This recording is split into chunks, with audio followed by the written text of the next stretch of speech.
감사합니다.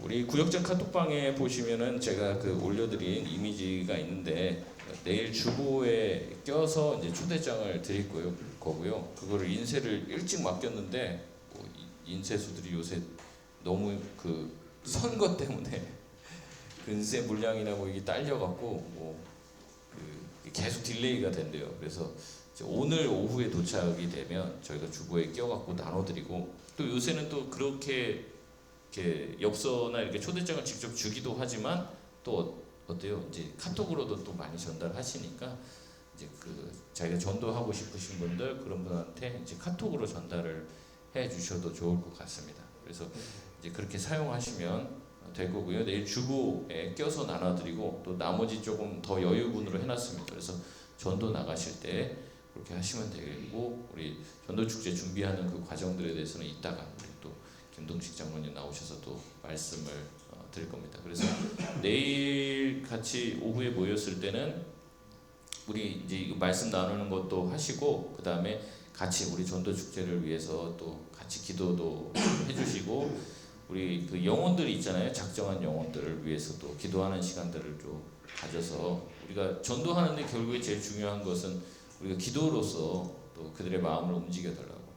뭐 강제로라도 끌고 올 수 있습니다. 교회로 뭐 밥 사주면서 막 약속은 무조건 가야 된다고 데리고 올 수는 있는데, 데리고 오는 게 목적은 아니죠. 데리고 오는 것까지 우리가 해야 될 일이긴 해요. 근데 데리고 와서 그들의 마음이 열리고 복음을 받아들이는 것은 전적인 하나님의 역사이기 때문에 우리가 하나님께서 그들의 마음을 열어달라고 기도하고 또 노력하고 애쓰는 것이 중요한 것 같습니다. 그리고 이제 전도를 위해서 기도할 때 전도하고자 하는 또 마음이 부어지니까 전도를 위해서 늘 기도를 해주시기 부탁을 드리겠습니다. 오늘 말씀 한번 보겠습니다. 신명기 24장 10절에서 22절까지 말씀입니다.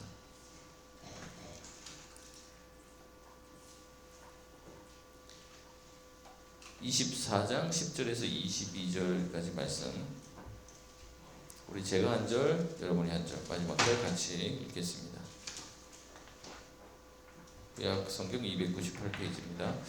내 이웃에게 무엇을 구워줄 때에 너는 그의 집에 들어가서 전당물을 취하지 말고, 너는 밖에서 있고 내게 꾸는 자가 전당물을 밖으로 가지고 나와서 내게 줄 것이요, 그가 가난한 자이면 너는 그의 전당물을 가지고 자지 말고 그 전당물을 반드시 그에게 돌려줄 것이라. 그리하면 그가 그 옷을 입고 자며 너를 위하여 축복하리니 그 일이 내 하나님 여호와 앞에서 내 공의로움이 되리라.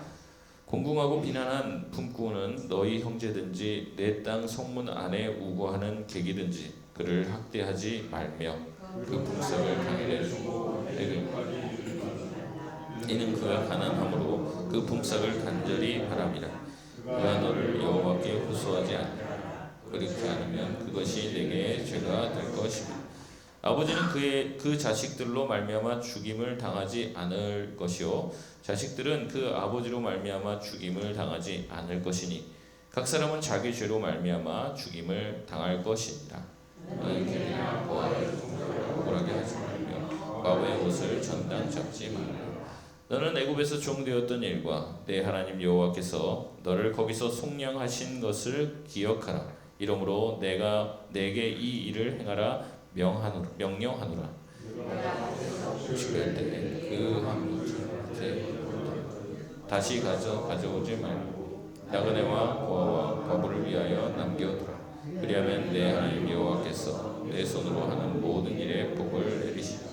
내가 내 감람나무를 떤 후에 그 가지를 다시 살피지 말고 그 남은 것은 객과 고아와 과부를 위하여 남겨두며 내가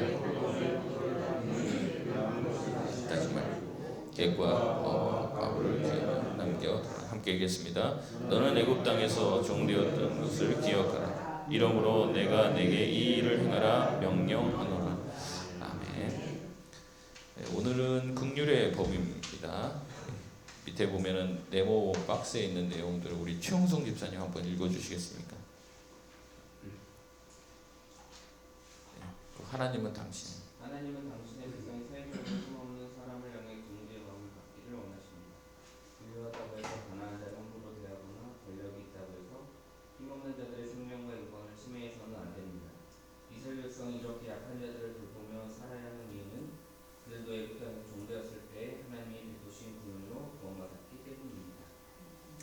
1번 문제 한번 읽어보시겠습니다.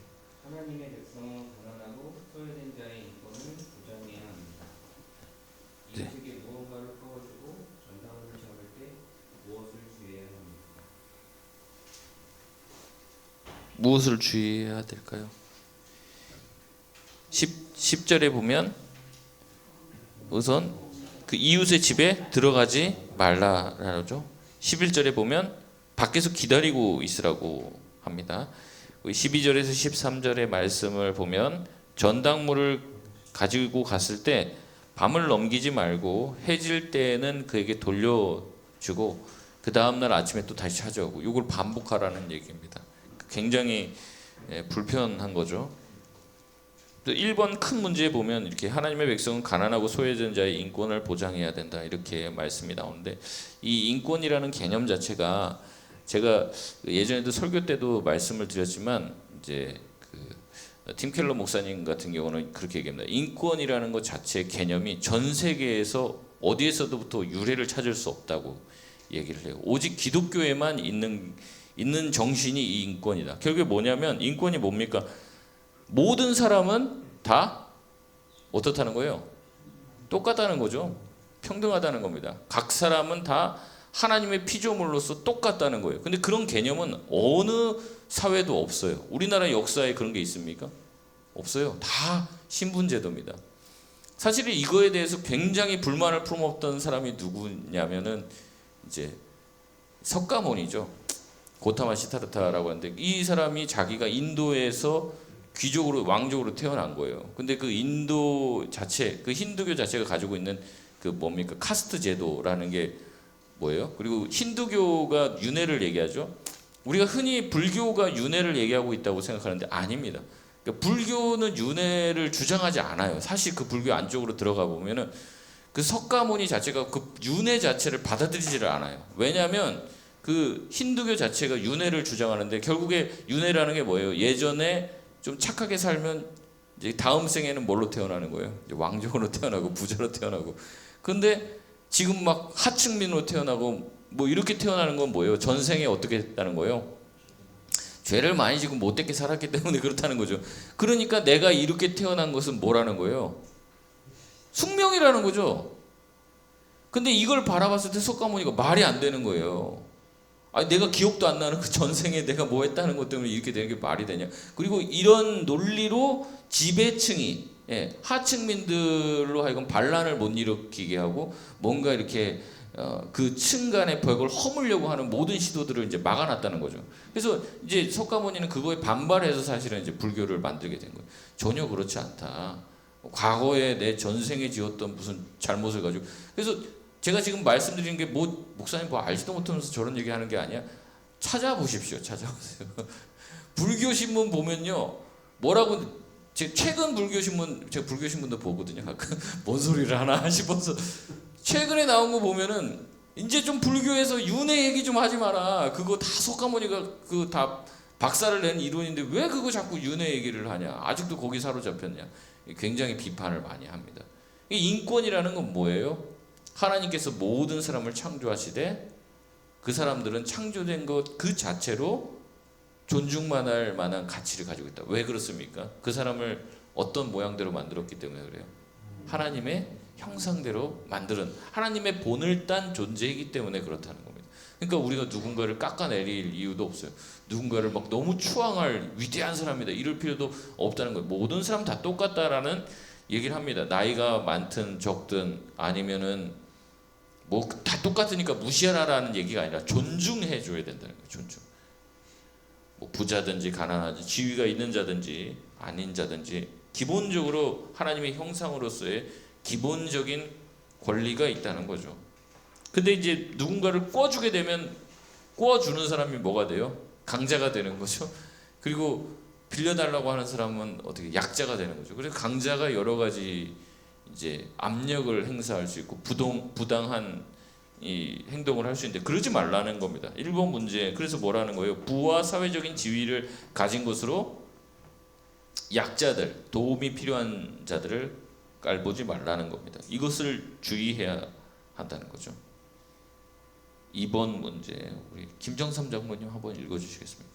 가난한 자에게 품삯을 주는 원칙은 무엇입니까? 14절 15절에 보니까 가난한 자를 학대하지 말고 당일에 주라. 네. 미루지 말라, 당일에 주라 이렇게 얘기하죠. 이것도 좀 그 배경이 있는데 이제 단순히 가난한 자가 아니라 이제 특별히 이제 고대 거류민들 또 나그네들, 객이라고 하죠. 그 나그네들, 손님 이런 사람들은 기업이 없습니다.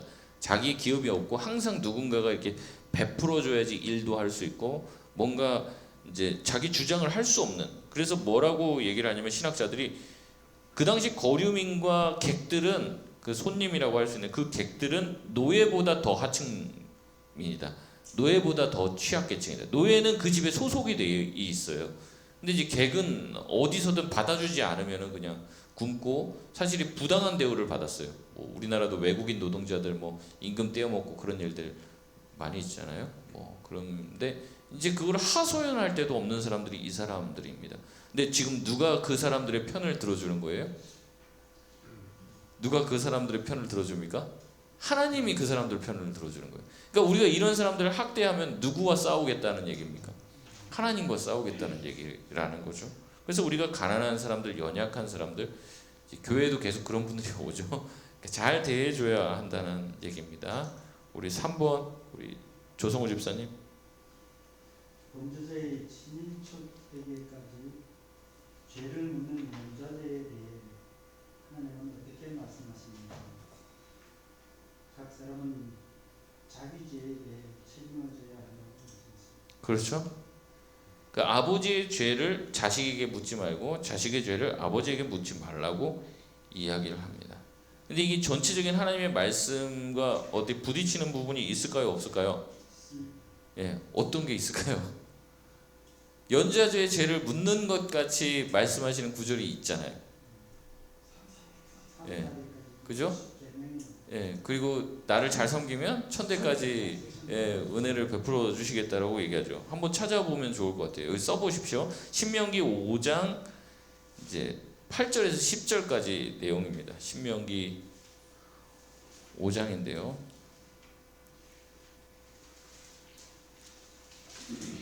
근데 요것도 배경이 있어요. 배경까지 알아야지 되지. 단순히 요 구절만 빼면 안 됩니다. 요 구절은 특별히 이제 8절에 보면 이렇게 시작해요. 5장 8절, 신명기 5장 8절에 너는 자기를 위하여 새긴 우상을 만들지 말고 위로 하늘에 있는 것이나 아래로 땅에 있는 것이나 땅 밑에 있는 어떤 형상도 만들지 말며 9절에 계속 이어집니다. 그것들에게 절하지 말며 그것들을 섬기지 말라. 지금 무슨 죄에 대해서 말하고 있는 거예요? 우상 숭배를 얘기하는 거죠. 내 하나님 여호와는 질투하는 하나님이즉 나를 미워하는 자의 죄를 갚되 아버지로부터 아들에게까지 3, 4대에 이르게 하거니와. 그러니까 무슨 죄에 대하여서 하나님이 3, 4대까지 처벌하겠다는 겁니까? 우상 숭배라는 거죠. 그러니까 모든 죄를 말하는 게 아니에요. 우상 숭배를 특별히 이렇게 생각을 하시는 겁니다. 반대로 10절에 나를 사랑하고 내 계명을 지키는 자에겐 천대까지 은혜를 베푸신다라고 말을 합니다. 그러니까 우리가 이제 그냥 살짝 알고 있으면 이상하네. 하나님은 예전에도 뭐 3, 4대까지 다 저주를 내리고 벌을 내린다면서 그런 책들도 있어요. 가게에 흐르는 저주를 끊어라 뭐 그렇게 하는 그런 책들도 있는데 좀 이상한 책이고 문제가 있는 책이라고 제가 예전에 말씀드렸던 기억이 있습니다. 그러니까 하나님은 그 사람의 각 사람의 죄를 가지고만 처벌을 하세요. 나중에 에스겔이라든지 예레미야로 넘어가면 그래요. 아버지가 포도를 먹었다고 해서 자식이 이가 시다라고 하지 않게 할 것이다 이렇게 얘기해요. 근데 그래도 불구하고 이 전통이 계속 남아있어서 예수님 시대에는 뭐라고 얘기해요? 저 사람이 장애가 있는데 누구의 죄 때문입니까? 아버지의 죄 때문입니까? 그 사람의 죄 때문입니까? 이런 식으로 해서 그런 어떤 죄가 되물림된다는 식의 그 생각들이 그 당시에 만연했다는 거죠. 그래서 여기는 우상숭배에 관련돼서 특별히 하나님께서 그렇게 말씀을 하시는데 이 우상숭배의 죄의 특징이 그래요. 뭐냐면 몰래 할 수가 없습니다. 그러니까 만약에 그 사람이 우상숭배를 하고 있다면 지금처럼 우리는 각 방이 막 나눠져 있고 이런 생각을 하니까 뭐 개인이 할 수도 있지, 뭐 밖에 나가서도 할 수 있지. 근데 이스라엘 사회는 그런 사회가 아니에요. 그 집 자체가 다 단칸방 위주로 돼 있습니다.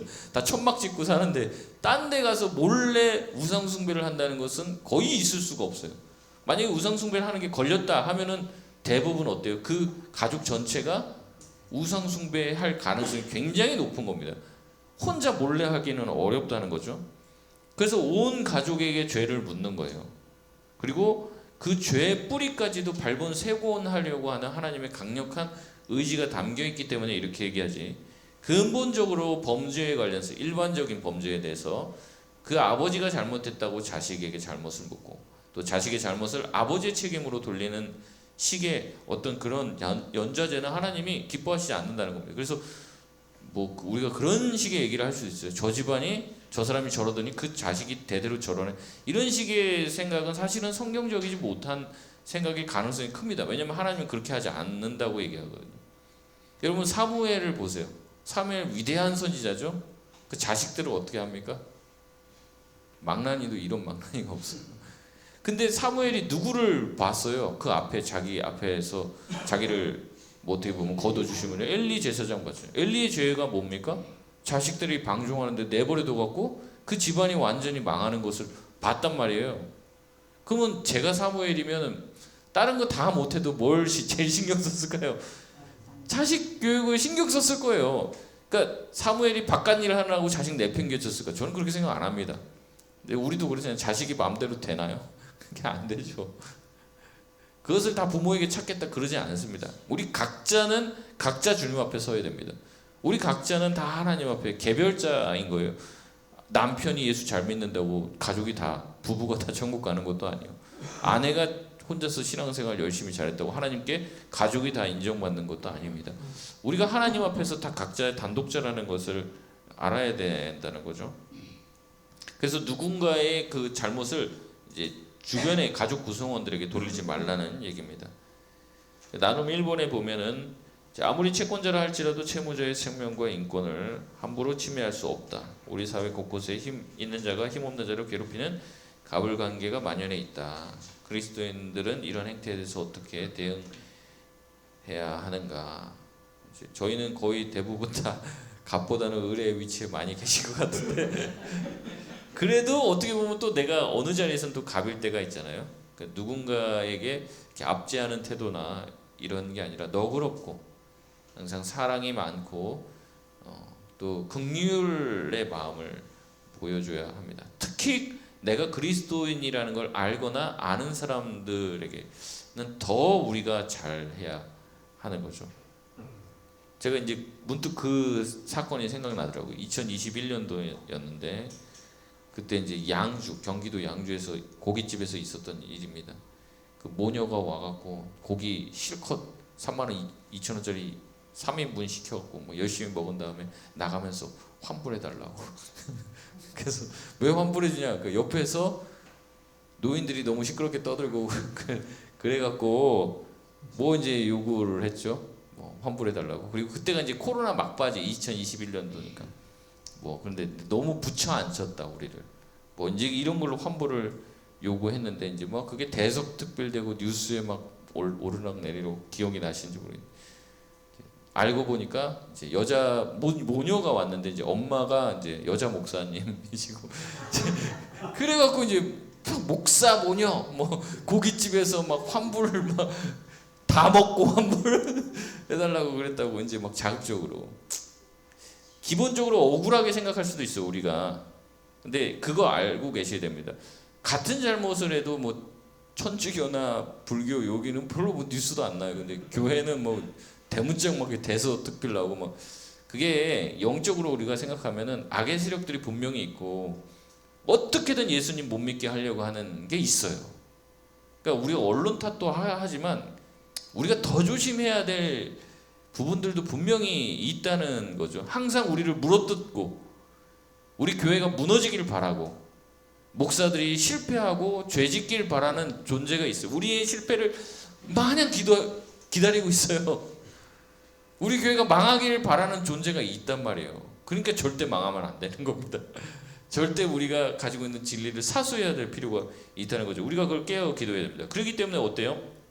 우리 교회가 식사를 하러 갈 때가 많이 있죠. 우리 구역별로도 단체로 식사로 갈 때 막 조금 머리카락 나오고 그래도 야이씨 뭐 이거 머리카락 나왔어 뭐 뒤집어 엎고 다 환불 뭐 이렇게 하면 안 되겠죠.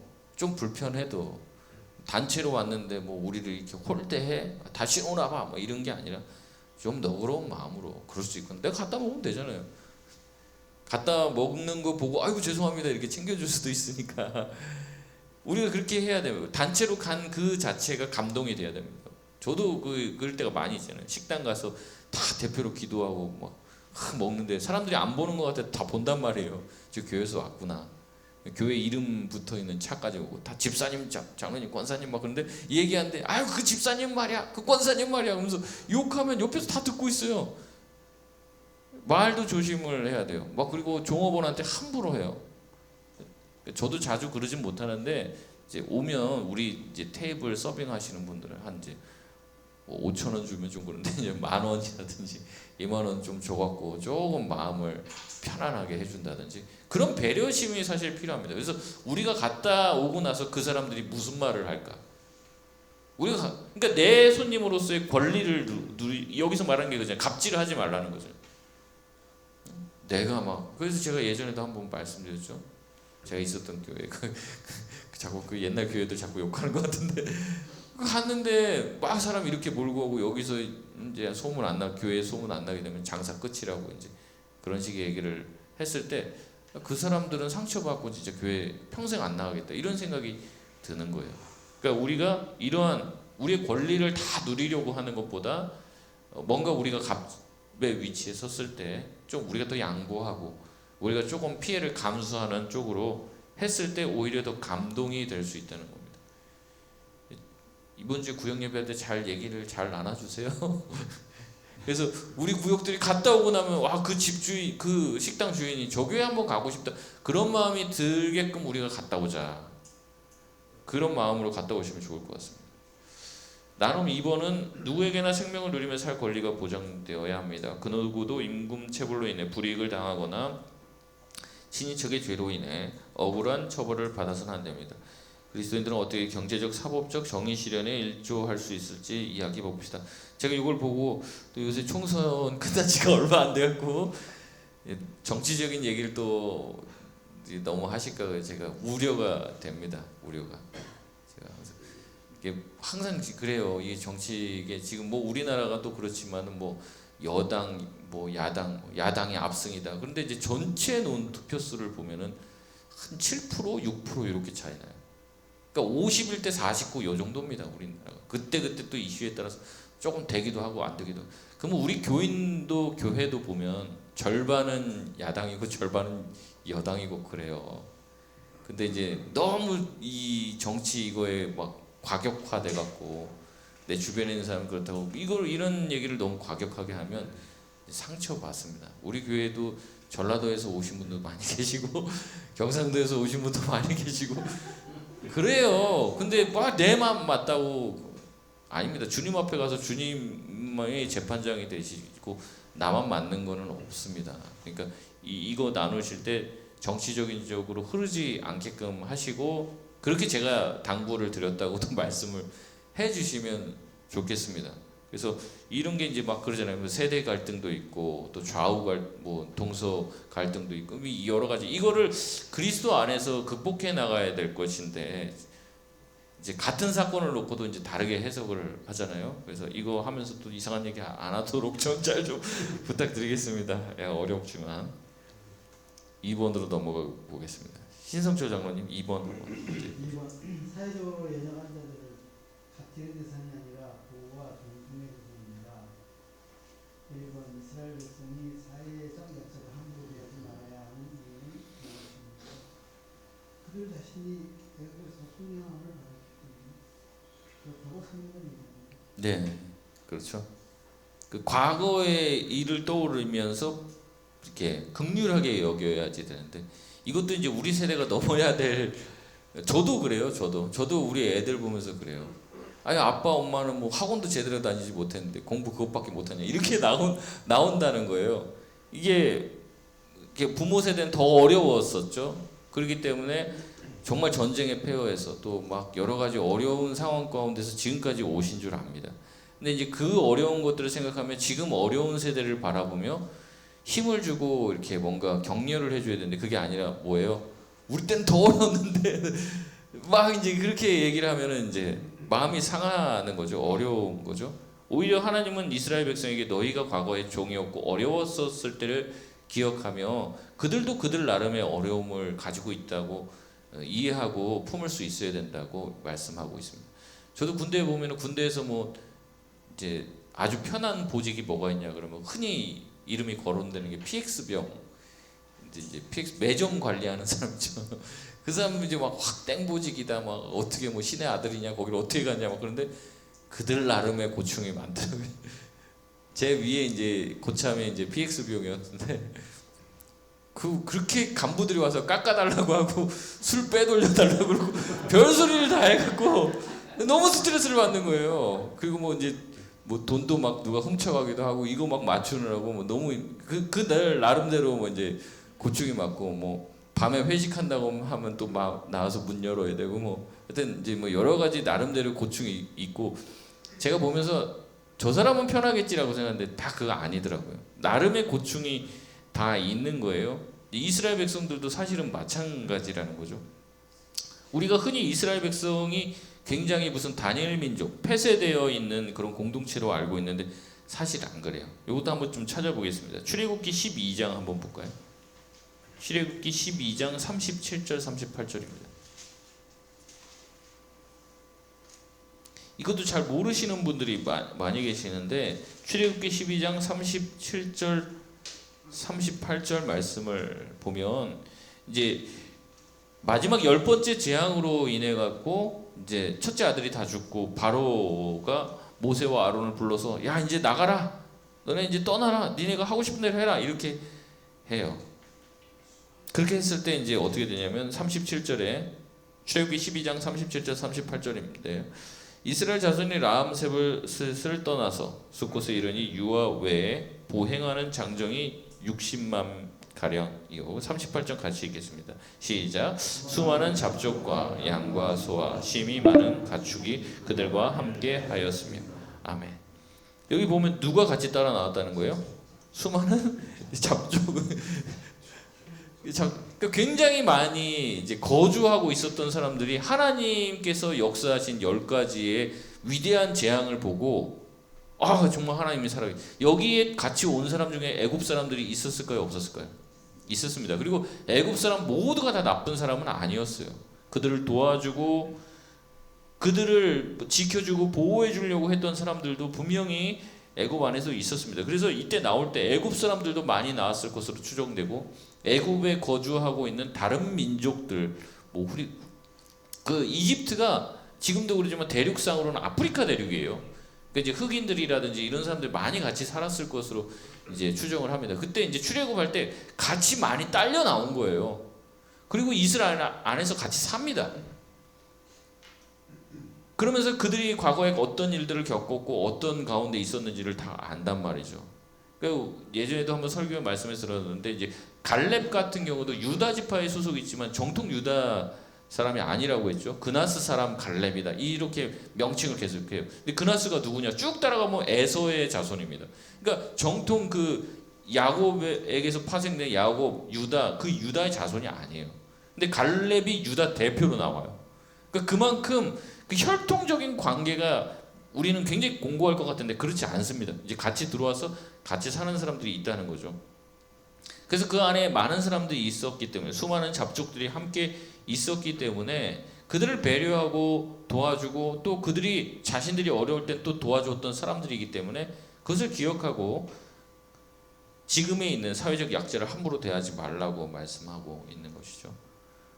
강태순 권사님 2번 한번 읽어주시겠습니까? 이스라엘 백성이 추수 때 수확물을 다 거두지 말고 일부를 남겨야 하는 이유는 무엇입니까? 사회적 약자인 나그네와 과와 과부들이랑 연결이라고 하십니다. 네, 맞죠. 룻기를 보면은 이런 장면이 나와요. 이제 추수를 하는 사람이 있으면 그 뒤로 졸졸졸 따라다니는 이제 그 사람들이 있습니다. 그 사람들이 뭐 하는 걸까요? 그죠? 이제 추수하면서 떨어지는 나달을 주우려고 하죠. 근데 보아스가 나중에 룻을 알아보고 뭐라고 그래요? 좀 많이 좀 떨고라. 그 앞에는 좀 많이 좀 뭐 그 전부터 좀 마음이 있었는지 모르겠지만 좀 많이 떨거라 거기에.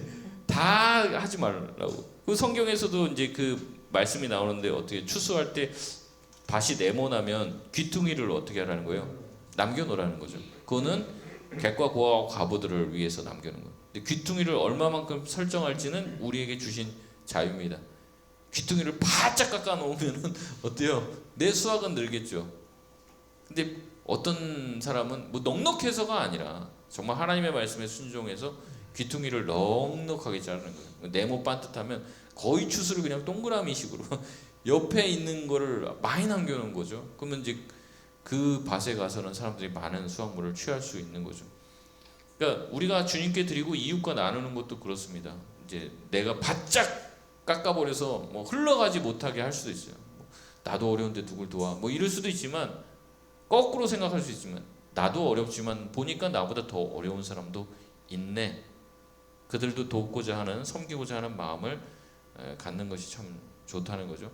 그래서 여기 나와 있는 전체적인 말씀은 이스라엘 백성들이 가나안 땅에 들어가서 어떻게 살아야 될지를 말씀하며 하나님의 법은 세상 법과는 다르다는 거예요.